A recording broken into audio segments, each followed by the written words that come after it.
So yesterday we went through why do the wicked suffer? Oh, sorry. Why do the wicked prosper? Why do the wicked prosper?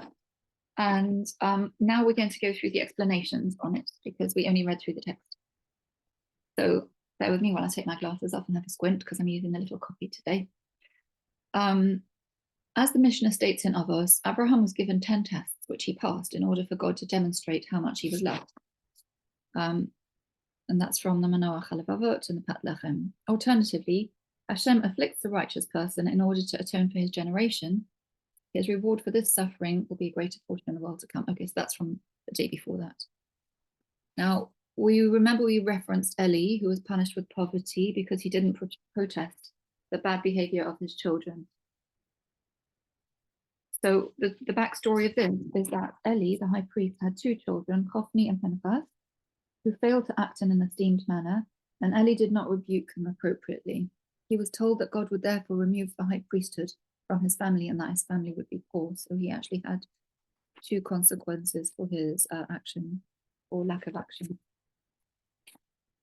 So remember, we're always told, to stay away from the bad and also to do good. So staying away from the bad, and that he didn't want to rebuke his children too much, but he failed to do the good and he didn't do the steps that he needed to take. So we always need to be conscious that not doing something isn't always the answer. We have to also do something positive. And in that case, it was rebuking his children. The next explanation is riches kept by the owner for their harm. Remember, we discussed how sometimes the reward itself, how you see the wicked have got a lot of things, but sometimes those are the things that cause their downfall, the actual things themselves. So Rashi on this verse offers the example of Korach. Korach had immense wealth, and that was cause for his haughtiness, and ultimately led to his being swallowed up by the earth. Then we have Yehu, the son of Nimshi. Yehu was a righteous king of Israel who destroyed the evil kingdom of Achav. As a reward, he was promised that 4 generations of his descendants would be kings.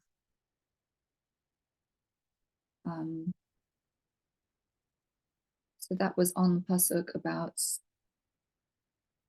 Hashem said to Yehu, the son of Nimshi, B'nei Ravim yeshvu lach al kisei Yisrael. And that was where a person was rewarded for his ancestors' good deeds.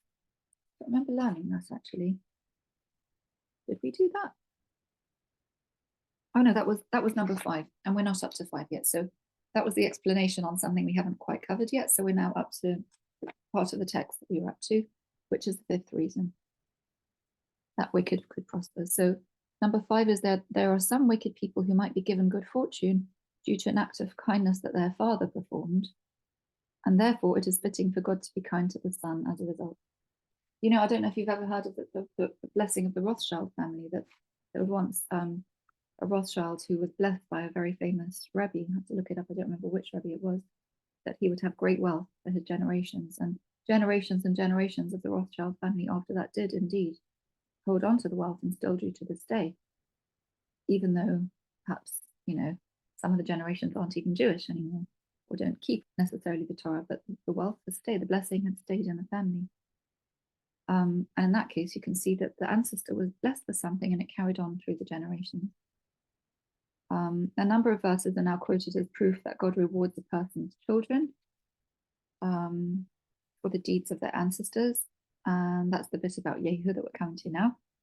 As Hashem said to Yehu, the son of Nimshi in Malachim base, your descendants, B'nei Reviim, until the 4th generation, Yeshvu lach al kisei Yisrael, will stay on the throne of Israel. And there was no guarantee that Yehu's children were going to be good.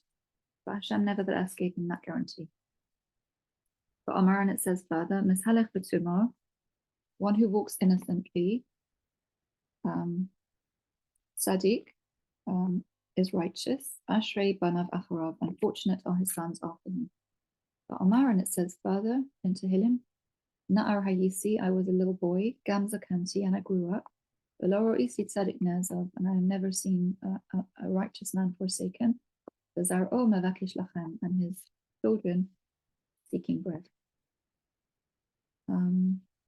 It says here the reason why Yehu was promised sovereignty rather than a different reward, I guess, was because he eradicated an evil kingdom. So his reward was measure for measure. This demonstrates that a wicked person can enjoy good in this life, but it is for a specific reason, and it does not necessarily reflect his overall character.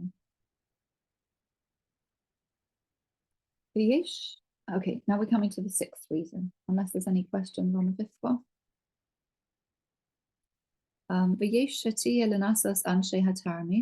There are some wicked people who God makes prosper for the purpose of testing, who are pretending to be righteous to deceive others. Hamatzpunim haraim, the hidden evil. Shahim roim zeh, mamaharim lasur me'avodas habare, v'choshim lehishratzos al anshe haresha. So when these people see the success of the wisdom, there are some people, wicked people, who God makes prosper for the purpose of testing, who are pretending to be righteous to deceive others and hiding their wickedness out of the fear of other people. When these people see the success of the wicked, they hasten to turn away from the service of the Creator and try to appease the wicked and learn from their ways. As a result, Yisbarer, and it will be clear,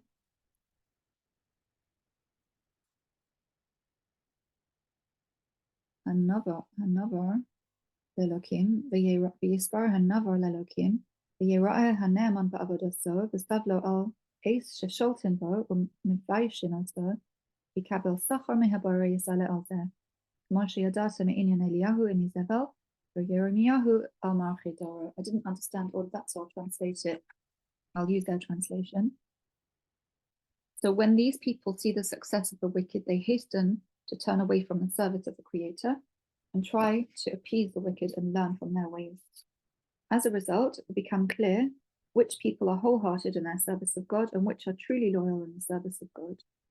And when they tolerate the times when others rule over them and embarrass them for it, they will be rewarded by their Creator for this, as we know from the story of Eliyahu, who was pursued and persecuted by Izebel, and similarly with Yirmiyahu, who was persecuted by the rulers of his generation. In this instant, the wicked are prosperous in order to tempt those people who until now were only wicked in private to do so publicly, so that others will be aware of their true colors. Now that's an interesting one. So give me 1 second, I'm just going to adjust the position. We have coffee. So in this last example, interestingly, Rabbi Bachia says that there are wicked people who prosper in this world literally to be a beacon to other people who are hiding their wickedness, that they can then out themselves and say, oh, we're going to be wicked too. We're going to be successful too, just like those people. And I think we do see a lot of that in this generation, where it's almost a mark of pride to be doing something terrible and awful. And even if it's not a wicked thing that hurts others, but just to be something that was considered shameful in a previous society, something that would never have been approved of, but where the wicked flourish and then they're attracting others to them. And it could be even not even so much wickedness, but something ridiculous. Like, I'll just give an example from my perspective, is that the tolerance and even approval of women literally cutting themselves up in order to resemble somebody who, I don't know why they consider her beautiful, but there'll be these models who do really, really well, but they don't really look like they were born. They've literally done so much surgery to themselves, they're barely recognizable. And because of their success, other women are sucked into that paradigm where they have to look a certain way. And they're not even accepting how they were given to look. I'm not saying that it's forbidden or anything. Every person could take their own circumstances into, but you know what I'm saying? It's like a culture of worshipping that, culture of worshipping an act that's just either wicked or it's stupid. So Hashem puts these people into the world literally to out the values of others who would have been ashamed to say what was in their heart or to do what was in their heart before, but now they're all doing it. You can see openly who subscribes to this way of thinking, who subscribes to that way of thinking, who's following Hashem's way in the world, and who's following their own way in the world. So it's just like, without that, you wouldn't know what was going on underneath. You can see that with the recent incidents in Israel where all the anti-Semites are coming out of the woodwork. Nobody would have known before that they were anti-Semitic, but now the anti-Semitic people are successful. It just took one group of people to do ridiculously bad things, and all the other people are jumping out to follow them. And who would have known that before?